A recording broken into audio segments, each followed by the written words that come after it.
BRS నేత మాజీ chairman Krishna cantonment అభివృద్ధిపై కాంగ్రెస్ బీజేపీ ప్రభుత్వాలపై తీవ్ర విమర్శలు చేశారు. 2 ఏళ్ల కాంగ్రెస్ పాలనలో అనేక సమస్యలున్నాయని, 5,000 కోట్ల అభివృద్ధి అని చెప్తూ వాస్తవంగా 50 కోట్లు కూడా ఇవ్వలేదని ఆరోపించారు. 5,000 కోట్ల బూటకమని, అసలు నిధులు ఎక్కడున్నాయో ప్రజలు ప్రశ్నిస్తున్నారని అన్నారు.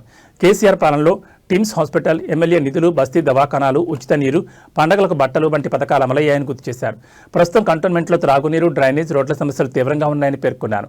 కంటోన్మెంట్ విలీనంపై సీఎం రేవంత్ రెడ్డికి చిత్తశుద్ధి లేదని విమర్శించారు. ఎంపీ ఈటెల రాజేందర్ కేంద్రం నుంచి బకాయిలు తీసుకొస్తే అభివృద్ధి సాధ్యమవుతుందని, రాజకీయాల కన్నా ప్రజా సమస్యలే ముఖ్యమని అన్నారు. చర్చకు రావాలని సవాల్ చేస్తూ ప్రజల కోసం కలిసి పనిచేద్దామని పిలుపునిచ్చారు. శుభాకాంక్షలు. మీకు, మీ కుటుంబ సభ్యులందరూ కూడా ఆరోగ్యాలతో ఐశ్వర్యాలతో ఉండాలని కోరుకుంటున్నాం. మా అందరి తరఫు నుంచి, బీఆర్ఎస్ తరఫు నుంచి. నిన్న గౌరవ కంటోన్మెంట్ శాసనసభ్యులు అసెంబ్లీ సమావేశాల్లో క్వశ్చన్ అవర్లో భాగంగా కంటోన్మెంట్ సమస్యలపై తెలంగాణ రాష్ట్ర అసెంబ్లీలో మాట్లాడడాన్ని మేము పూర్తిగా స్వాగతిస్తున్నాము, సమర్థిస్తున్నాము. చాలా మంచి పరిణామం. ఎమ్మెల్యే గారు కంటోన్మెంట్ సమస్యలను కీలకమైన అసెంబ్లీ సమావేశాల్లో మాట్లాడుతూ నిజాన్నిన్నింటినీ కూడా బయట పెట్టినప్పుడు, ఓహో ఇన్ని సమస్యలు కంటోన్మెంట్లు ఉన్నాయా ఈ 2 సంవత్సరాల కాంగ్రెస్ ప్రభుత్వంలో.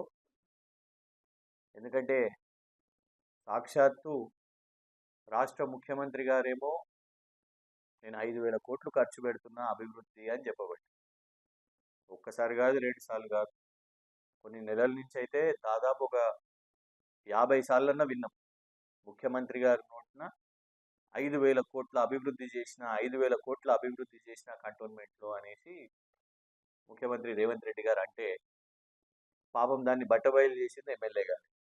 నిన్న అసెంబ్లీలో నిలబడి, అయ్యా అధ్యక్ష ఒక 50 కోట్లు ఇయ్యరా ప్లీజ్, 5,000 కోట్లలో 2 సున్నాలు పక్కన తీసేయండి, కనీసం 50 కోట్లు ఇయ్యరా అనే పరిస్థితి. ఇది నిజం. 5,000 కోట్లు అనేది ఉత్తి అబద్ధం, కనిపించని అబద్ధం. 50 కోట్లు అనేది నిజం.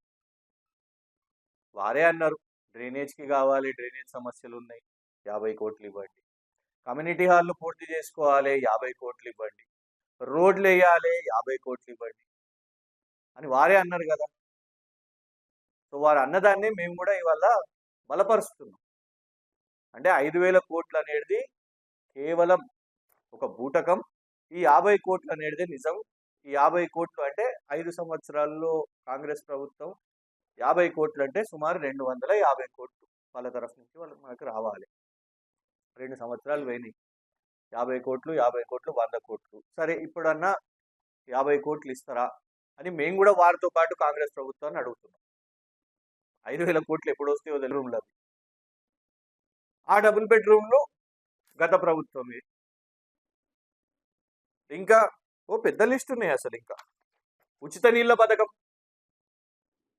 హైదరాబాద్ నగరంలో బస్తీలలో పేద ప్రజలకు అందరికి కూడా నల్ల నీళ్లకు ఇబ్బందులు కలగొద్దు, ఖర్చు తీసుకోవద్దు, దానికోసము మన బాధ్యత అని ఆనాడు కేసీఆర్ గారి ప్రభుత్వం హైదరాబాద్ నగరంలో ఉచిత నీళ్ల పథకం తీసుకొని వస్తే, అది కంటోన్మెంట్ కూడా వర్తించాలి అని పాత నీటి బకాయిలను కూడా మాఫీ చేస్తూ ఉచిత నీళ్ల పథకం ఇంప్లిమెంటేషన్ చేసింది. దాని తర్వాత మళ్ళీ రేవంత్ రెడ్డి గారు వచ్చారు, ఈ పథకము గలత్, ఇది ఇట్లా ఉండొద్దు, పైసలు ప్రజల నుంచి పైసలు వసూలు చేయాలని ఇవాళ హైదరాబాద్ నగరం మొత్తం కూడా మళ్ళీ బిల్స్ మొదలైనవి. కంటోన్మెంట్లో కూడా అదే పరిస్థితి.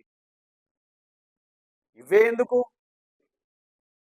పండగల కోసం, రాష్ట్ర పండగల కోసము, అది ముస్లింలైనా, క్రైస్తవులైనా, హిందువులైనా, వాళ్ళకు బట్టలు కానివ్వండి, లేకుంటే మసీదులకు రిపేర్ల కోసం కానివ్వండి, క్రైస్తవుల చర్చిల కోసం రిపేర్ల కోసం కానివ్వండి, హిందువుల కోసం కానివ్వండి, బోనాలకు కానివ్వండి, ఇవన్నీ కూడా గత ప్రభుత్వం మొదలుపెట్టింది. ఇవాళ నిన్న మీరు మాట్లాడింది కరెక్టే, ఇది కూడా ఎత్తేడుతుండే. కాంగ్రెస్ ప్రభుత్వం వచ్చినాక బతుకమ్మ చీరలు ఇవ్వలేదు. సర్పంచ్ ఎన్నికల కోసం మొన్న కేవలం మహిళా గ్రూపులలో, అది కూడా ఎక్కడ, సర్పంచ్ ఎన్నికలు కంటోన్మెంట్లో లేవు కదా, అక్కడనే ఇచ్చారు ఇంద్రమ్మ చీరలు. ఎక్కడైతే ఉన్నాయో అరాకురా కొందరికి, వాళ్ళకు కాంగ్రెస్ వాళ్ళకు పంచుకున్నారు. కంటోన్మెంట్కి ఇక్కడ హైదరాబాద్ నగరంలో ఇక్కడ ఇవ్వలేదు. అది కూడా నిన్న అసెంబ్లీ సమావేశంలో మాట్లాడేది ఉండే ఎమ్మెల్యే గారు. ఎందుకు ఇక్కడ కంటోన్మెంట్ నియోజకవర్గంలో చీరలు ఇయ్యలేదు కాంగ్రెస్ ప్రభుత్వం అనేది. అది కూడా ఒక లిస్ట్ వేసుకుంటే 50 కోట్లు ఎట్లా ఖర్చు అవుతాయో కూడా, వస్తాయో రావో మనకు తెలియదు కానీ ఆ 50 కోట్ల ఖర్చులో తెలుస్తుంది కదా. ఇది అప్పుడు ప్రభుత్వం ఉన్నప్పుడు నీళ్లు, ఆసుపత్రులు, బస్తీ దవాఖానాలు, డబుల్ బెడ్రూమ్లు, పండుగలకు బట్టలు. ఇంకోటి కరెక్ట్, విలీనం. ఎస్, విలీనం జరగాలి. మరి పార్లమెంట్లో మాట్లాడండి, అసెంబ్లీలో మాట్లాడాలి. నిన్న ఇద్దరికి ఎంపీలు ఉన్నారు, చెరొక 8 ఎంపీలు తెచ్చుకున్నారు. జరగాల్సింది పార్లమెంట్లో కదా. పార్లమెంట్లో కుయ్యి అంటలేరు, కయ్యి అంటలేరు. వాళ్ళ పార్టీకి అంతమంది ఎంపీలు ఉంటే కనీసం ఒక్కసారైనా అక్కడ మీరు ఎందుకు విలీనం చేస్తలేరు, ఎందుకు ఎన్నికలు పెడతలేరు? ఎన్నికలు లేవు, విలీనం లేదు. ఇదే ప్రభుత్వం, కాంగ్రెస్ ప్రభుత్వం ఇవాళ అన్ని మున్సిపాలిటీలను జతగలిపి ఇవాళ మొత్తం స్పీడ్గా ఎన్నికలకు పోతున్నారే. మరి రేపు ఆ ఎన్నికలు అయిపోతే ఇక్కడ గ్రేటర్ హైదరాబాద్ ఎన్నికల్లో మనం ఉండమన్నట్టు. ఇంకా అంటే దాని అర్థం ఏందన్నట్టు, రేవంత్ రెడ్డి గారికి విలీనం మీద చిత్తశుద్ధి లేదన్నట్టు. నిజంగానే కంటోన్మెంట్ బోర్డు యొక్క విలీనం మీద చిత్తశుద్ధి ఉంటే ఇవాళ గ్రేటర్ హైదరాబాద్ మున్సిపాలిటీలై అవన్నీ కొత్త మున్సిపాలిటీలే అన్ని జిహెచ్ఎంసీలో కలుపుతారా?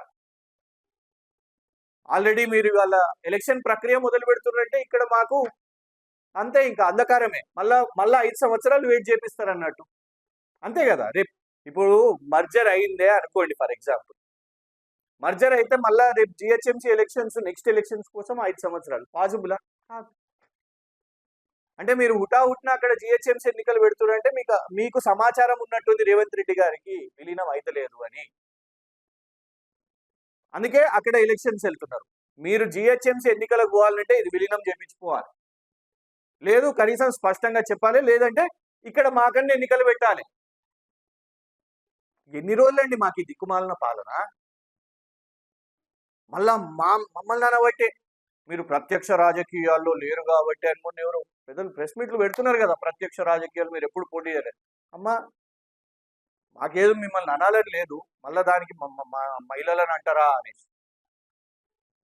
మీరు ఆ పదవిలో ఉన్నారు.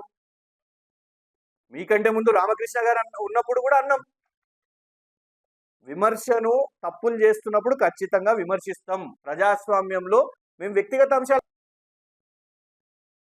డ్రైనేజు మనం సరిగ్గా మెయింటెనెన్స్ చేయకపోతే 10 సంవత్సరాల నుంచి ఇట్లనే పాలన గట్టెక్కితే ఇట్లనే అవుతుంది. డ్రైనేజ్ నీళ్లు కూడా తాగునీళ్ళలో కలుస్తుంది. అది కంటోన్మెంట్ నిజం. ధైర్యం ఉందా మనకి ఎవరికైనా? ఇవాళ ROలు పెట్టుకోకుండా, వాటర్ క్యాన్లు కొనకుండా నీళ్లు తాగే పరిస్థితి వాళ్ళ ధైర్యం ఉందా? కంటోన్మెంట్లో ఎవరికైనా గుండె మీద చేసుకొని మాట్లాడదాం. 5,000 కోట్లని జోకులు చేస్తున్నారు. ఉట్టిగానే తమాషా టైంపాస్ 2 సంవత్సరాలు మింగేశారు. కేంద్రంలో ఉన్న వాళ్ళు ఇన్ని దశాబ్దం మింగేశారు పవర్లో కూర్చొని, ఎన్నికలు పెట్టకుండా. వీళ్ళు 2 సంవత్సరాల నుంచి వీళ్ళు టైంపాస్ చేస్తున్నారు. అసలు ఒక ప్రణాళిక అనేది వాళ్ళ లేదు. ఇంత వస్తే ఇంత చేస్తాం, ఇంత డబ్బులు కావాలి, కలిసికట్టుగా ఇంత చేస్తాము అనేది. మేము అందుకే ఇవాళ ఎమ్మెల్యే గారికి మేము బలం చేకూర్చడానికి, వారు సమర్థవంతంగా ఇంకో 3 సంవత్సరాలు పాలన చేయాలి, వాళ్ళ ప్రభుత్వం 5,000 కోట్లు ఇచ్చేది లేదు కాబట్టి ఆ 50 కోట్లు చేయడానికైనా, ఆ 50 కోట్లు ఇవ్వడానికైనా మేము బీఆర్ఎస్ గా వారికి సపోర్ట్ చేస్తున్నాం. రేవంత్ రెడ్డి గారు 50 కోట్లు ప్రతి సంవత్సరం ఎమ్మెల్యే గారు అడిగినట్టు ఇవ్వాలి. ఇక 5,000 కోట్లు అనేది ఉత్తి ముచ్చట్నే. బంద్ చేయాలి రేవంత్ రెడ్డి గారు 5,000 కోట్లు ఇచ్చినా అని. ఆ 50 కోట్లను ఇవ్వండి, కంటోన్మెంట్ అభివృద్ధి ఎట్లా జరుగుతుంది, ఏం జరుగుతుంది అనేది తర్వాత ఎమ్మెల్యే గారికి ఏదైనా ప్రణాళిక ఉంటే ఆ 50 కోట్లు ఎట్లా ఖర్చు పెడతారో అది చూస్తాం. ఎట్ ద సేమ్ టైం కేంద్రం ఈటల రాజేందర్